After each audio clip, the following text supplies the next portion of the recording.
Oo nga, dapat yata pinapasok kita ha.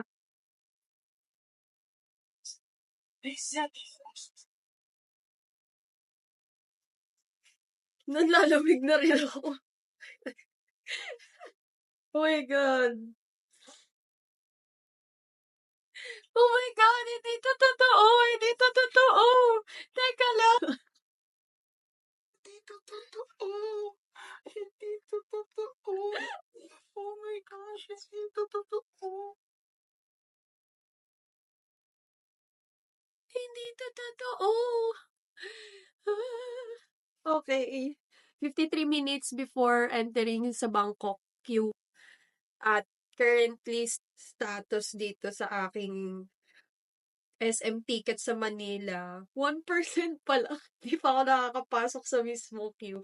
Tapos sabi dito may prompt, may 5 minutes ako para mag-navigate sa loob once I'm on the queue para pumili ng seat. So, ang aking number in line ahead, nasa 15,000. Ay, hindi, 151,000. Gago.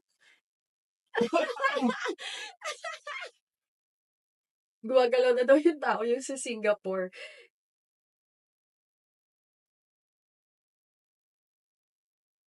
Pumipila din si Pacnay. Okay, pumipila din si Pacnay sa Singapore.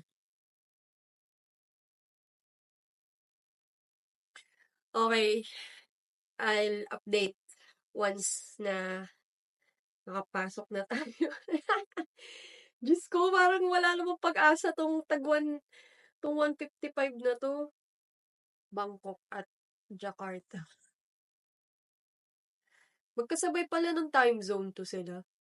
Malapit lang yun eh, no? Kulang sure. Yes. Yata. Malapit. Hey, waiting. Okay, so sa SM tickets, pang 149,822 pa ako. So, let's wait. Mali. Alay!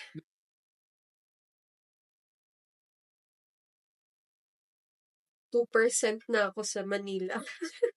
212 pa. Good luck kung meron pang seat nito. Okay, update later. Wala naman nandun. Ano? Ay, please.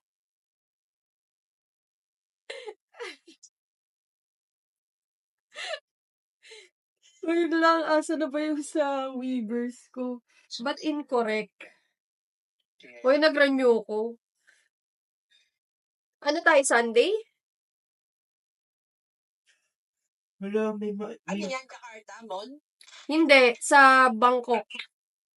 Okay, that ends our Hunger Games. Securing ticket para sa concert ni J-Hope. Unfortunately, hindi natupad yung dapat na plano na sa BKK sana kami. Mas nakakuha kami agad ng ticket dito sa Singapore. So, ayun. Pero, thank you Lord kasi ang mabilis kasi yung iba, hirap sila ngayon makasik ng ticket kahit saan. Dito, nag-try kami pa rin syempre dito sa Pilipinas. Pagpasok ko, pang 150,000 plus ako. Mga 2 hours ako nag-antay. Pagpasok ko, wala na kahit gen ad na available seat. Ganun siya kabilis. At ganun siguro talaga karami yung army na gusto dito manood.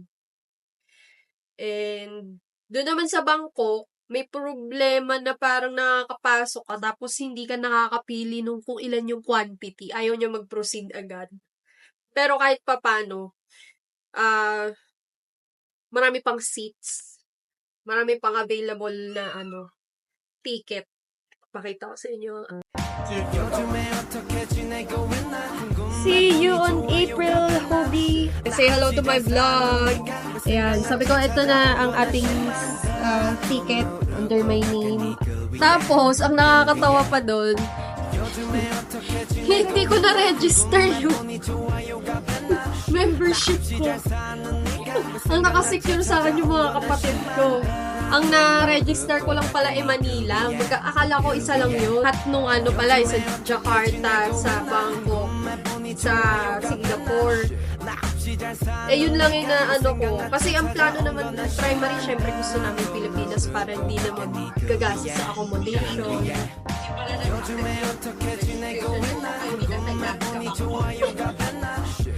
Pero at least sila rin nakakuha ng ticket. Yun naman yung maano pala. See you, Hobie! If ano, ask me, tara na ng chika-chik! Bye! Thank you din kay Pert na nag-check sa oras. Bye. Bye-bye!